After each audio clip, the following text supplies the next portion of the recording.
Welkom terug, ons is weer by die oordenking en ek en jy soek na ons doel op aarde en ons het dit eintlik klaar gekry al in die eerste dag en in die eerste vers, maar ons is nog steeds op hierdie reis en is so lekker om te besef, maar God wil vir ons vertel en hy wil ons help hiermee. Nou gister het ons bietjie gepraat oor wanneer pyn en seer en slegte dinge met ons gebeur, dan verloor ons doel en ons dink maar wat is die doel hiermee?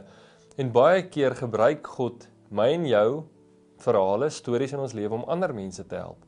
En daar kom die doel van God weer in, sodat God se naam weer verheerlik word. Kom ons lees van Josef saam in Genesis 45 vers 3 tot 4. Dit sê, ek is Josef, sê hy vir sy broers. Leef pa nog, maar sy broers was stom geslaan, want hulle het baie bang geword. Kom nader na my toe, sê hy. Hulle kom toe nader, hy sê toe weer, ek is Josef, julle broer wat julle destyds verkoop het en na Egipte toe gebring is, maar moenie julle self verwy dat julle dit nie gedoen het nie.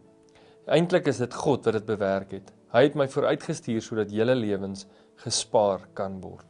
Nou as jy die verhaal ken, is Josef 'n jong seun en sy broers hou nie van hom nie en hulle gooi hom in 'n put en besluit moet hulle hom doodmaak en op die einde verkoop hulle hom as 'n slaaf. En jare daarna is Josef aan bewind van 'n land en hongersnood kom en sy broers kom buig voor hom. Hulle herken hom nie en Josef sê vir hulle, hy dis ek.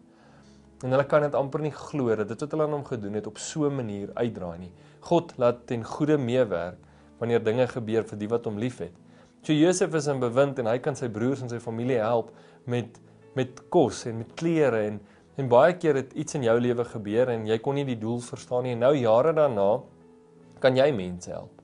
Is jy in 'n posisie om te sê, hoorie, maar ek het ook 'n pa in die dood afgestaan, so ek weet hoe dit gaan, of ek is ook al afbetaal, of ek het ook deur daai moeilike tyd gegaan, of daai siekte, of weet presies waar dit gaan, en jy die doel nie toe verstaan nie, maar God het dit omgedraai, en nou het jou lewe doel. Skielik kan jou storie iemand anders help.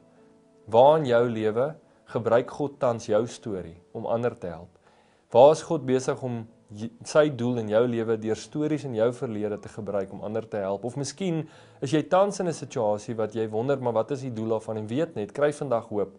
God kan dit gebruik om ander mense eendag te help. So raak vandag bietjie stil en gaan terug en kyk na stories in jou lewe wat jy vandag kan gebruik, wat God vandag wil gebruik om ander mense te help. Kom ons bid.